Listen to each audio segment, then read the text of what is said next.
Assalamualaikum warahmatullahi wabarakatuh. Semangat pagi Bapak Ibu semua dimanapun Anda berada. Ketemu lagi dengan kami di Mini Goal Center bersama saya Eko Agus Suyanto. Nah, pada kesempatan kali ini saya akan menjelaskan sedikit tentang 7 alasan kenapa kita harus nabung emas batangan. Ya. Oke, sejak zaman dahulu emas batangan jadi primadona investasi. Nilainya yang cenderung terus mengalami kenaikan jadi alasan utamanya. Menyimpan emas menjadi menghindari gerusan daripada inflasi. Saat ini harga emas batangan atau antam itu sudah 1.070.000-an ya per gram. Sementara untuk membeli logam emas 5 gram itu dibutuhkan uang sebesar sekitar 4.900.000-an. Nah, bagi sebagian orang membeli emas langsung itu cukup berat lantaran harganya yang mahal, teman-teman. Nah, untuk mengumpulkan uang dulu lalu membeli saat uang tabungan sudah terkumpul ya bisa menjadi sangat merepotkan nanti ketika kita mau menabung emas dan itu sangat kurang praktis ya. Namun salah satu cara untuk memiliki emas sekarang tidak perlu untuk langsung dengan gramasi yang besar karena kita bisa membeli dengan gramasi yang lebih kecil atau biasa kita sebut dengan mini gold atau emas kecil gitu ya. Nah, apa saja alasan nabung emas menjadi solusi untuk tabungan kita? Simak ya, simak 7 alasan berikut ini. Yang pertama teman-teman, nilai emas itu stabil ya, tidak seperti instrumen lain. Emas itu cenderung lebih lebih tahan terhadap fluktuasi inflasi. Harga cenderung stabil bahkan dalam gejolak ekonomi atau perang sekalipun ya. Tidak hanya di Indonesia, para investor global juga mengdiversifikasi aset mereka ke emas, teman-teman. Untuk menghindari resiko kerugian akibat iklim ekonomi yang lesu atau tidak stabil seperti sekarang ini. Nah, contoh ini dulu selama 1.400 tahun ya nilai 1 dinar emas atau 4,25 gram itu akan selalu minimal setara dengan 1 ekor kambing yang paling besar. Nah, sekarang pun juga sama ya. Kalau kita punya emas 4,25 gram atau 4 juta 200 ribuan, kita akan bisa memilih kambing yang paling bagus. Artinya apa? Nilai emas ini akan selalu stabil mengikuti perkembangan zaman. Bahkan ini sejak 1.400 tahun yang lalu, sejak zaman Nabi Muhammad ya. Nah, berbeda dengan uang kertas. Waktu zaman merdeka saja 1 gram itu cuma 2 rupiah ya. Nah, sekarang sudah mengalami inflasi berkali-kali sehingga harganya sekarang sudah 1 juta sekian. Nah, ini contoh dari harga pergerakan emas ya. Dari tahun 2001 itu hanya sekitar 100 ribuan, naik 200 ribuan, naik. Sekarang sudah 200 900 ribu lebih. Ya, bahkan sudah mencetus angka 1 juta ini sekarang di tahun 2022. Nah, menariknya lagi nomor 2, kalau kita jual beli emas itu bebas pajak, teman-teman. Ya, bebas pajak itu artinya gini, pada saat kita membeli pertama kali di Antam atau mungkin beli di agen mini gold ya, mungkin pada saat pertama beli Antam itu akan ada pajak dan NPWP pada saat pembelian pertama kali. Namun ketika nanti diperjualbelikan lagi ya, itu sudah tidak ada pajaknya. Berbeda dengan kita jual beli properti atau tanah dan lain sebagainya, itu pajaknya lumayan. Kemudian alasan yang ketiga, kenapa kita harus nabung emas itu bisa menabung dengan nominal yang kecil. Ya, dulu emas itu logam mulia diperdagangkan per batang atau per kilo yang nilainya itu sangat besar ya. Seperti tadi di awal, minimal antam itu 0,5 gram, 1 gram dan ke atas. Nah, mulai sekarang itu di mini gold aja sudah ada yang nominalnya 0,05. Ya, 0,05 nilainya harganya cuma 20 ribuan. Itu sudah punya logam mulia yang bisa gunakan teman-teman untuk investasi, untuk souvenir ya dan lain-lain. Tentunya kepraktisan ini menjadi instrumen yang cocok bagi investor muda ya, karena memang penghasilannya belum stabil, kemudian alokasinya untuk investasi juga tidak besar. Nah, yang keempat adalah mudah dicairkan, teman-teman. Ini tidak seperti jenis investasi yang lain, misalnya saham, tanah, deposito dan lain sebagainya. Kalau itu kita harus nunggu ya, tanah apalagi kita jual juga harus menunggu, belum tentu 1-2 tahun itu laku gitu kan. Kalau deposito juga sama, kita harus menunggu sampai kurun waktu tertentu baru bisa kita cairkan. Nah, kalau emas ini sangat liquid ya, bisa kita jual kapanpun dimanapun, ke agen resminya maupun ke toko emas atau di Penggadean ya. Nah, itu semuanya bisa diterima. Hampir tidak ada resiko kerugian dari menyimpan emas dalam waktu yang lama. Namun ingat ya, investasi emas itu adalah investasi jangka panjang, bukan kita beli kemudian jual besok gitu. Ya. Namun ketika Anda ingin dapat keuntungan lebih dari dari investasi emas, ya Anda harus jualan emas.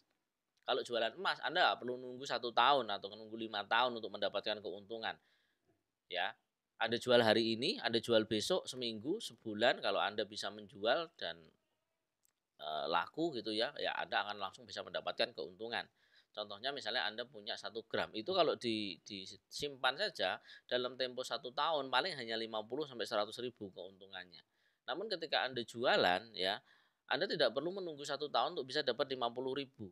Anda bisa dapat itu dalam waktu 1 hari, bahkan 1 minggu, bahkan nggak sampai 1 bulan Anda sudah bisa dapat 50 ribu berkali-kali kalau Anda bisa jualan emasnya. Nah, yang kelima adalah aman dari ketidakpastian geopolitik ya. Seperti kita ketahui bahwa sekarang lagi rame nih ya, Rusia dengan Ukraina, kemudian tidak menutup kemungkinan juga ada beberapa negara yang nanti akan membuat dunia jadi tidak stabil. Nilai emas itu akan selalu stabil. Nah, pada masa-masa ketegangan dunia meningkat, masyarakat seringkali memilih emas. Makanya kemarin banyak orang yang harga emas itu tinggi banget ya, harga antam, harga emas dan lain tinggi banget. Kenapa? Karena memang orang sudah mulai ragu menaruh uangnya di tempat lain. Kalau di emas mereka bisa pegang, mereka bisa punya, dan ketika nanti ekonomi mulai stabil akan bisa dijual kembali. Gitu ya. Yang keenam itu dapat diwariskan, maksudnya gini, kalau Anda punya deposito, Anda punya saham dan lain sebagainya, agak mungkin kalau Anda tidak memberikan akses ke anak Anda akan susah juga untuk mereka mendapatkannya. Namun ketika Anda punya emas batangan, Anda bisa pegang emasnya, Anda taruh di rumah. Nah, suatu saat misalnya Anda ingin wariskan atau Anda ingin berikan ke anak-anak Anda, ya tinggal kasihkan aja, nanti mereka akan bisa jual sendiri ya. Karena itu sangat simpel sekali. Emas memiliki stabilan nilai yang bisa dimanfaatkan sebagai aset masa depan. Sementara itu nilai emas akan terapresiasi dari waktu ke waktu karena kelangkaan dan sebagainya. Ya, jadi produksi emas itu juga nggak bisa produksi kayak uang kertas ya.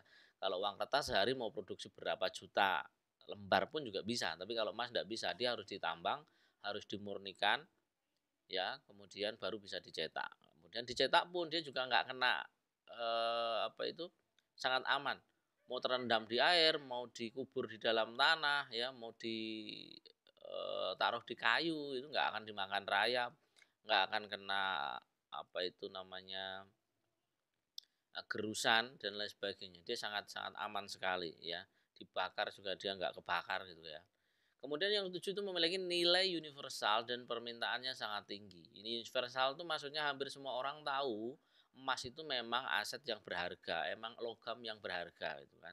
Dan permintaan tinggi kenapa? Karena semakin hari semakin kesini ya makin banyak orang yang memang sudah mulai paham tentang pentingnya ya dan manfaatnya memang menabung emas. Ya, emas tidak akan kehilangan nilai intrinsik dan akan selalu terkenal. Jadi emas itu nilainya ya tidak hanya senilai nilai gramasinya, tapi memang emasnya sendiri memang bernilai.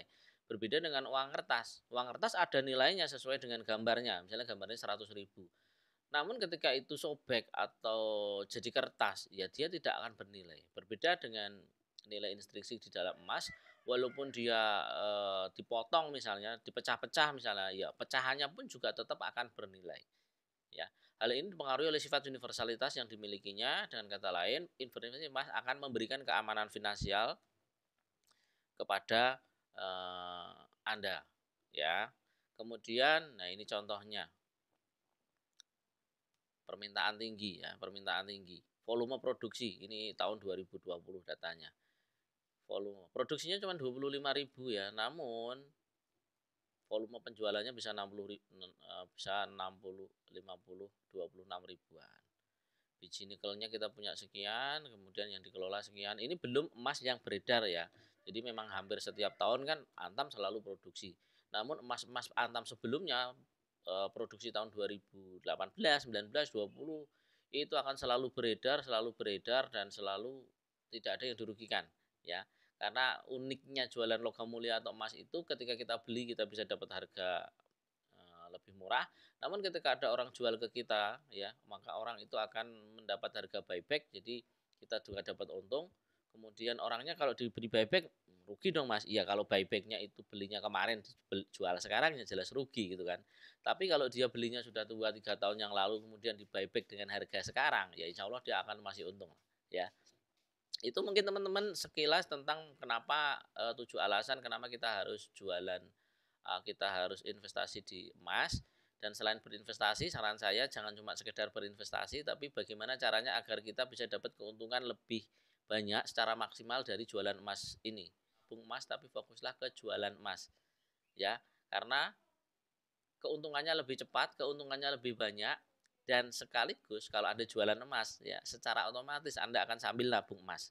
Namun ketika Anda nabung emas belum tentu Anda bisa jualan emas. Sekian dari saya semoga bermanfaat ya. Assalamualaikum warahmatullahi wabarakatuh.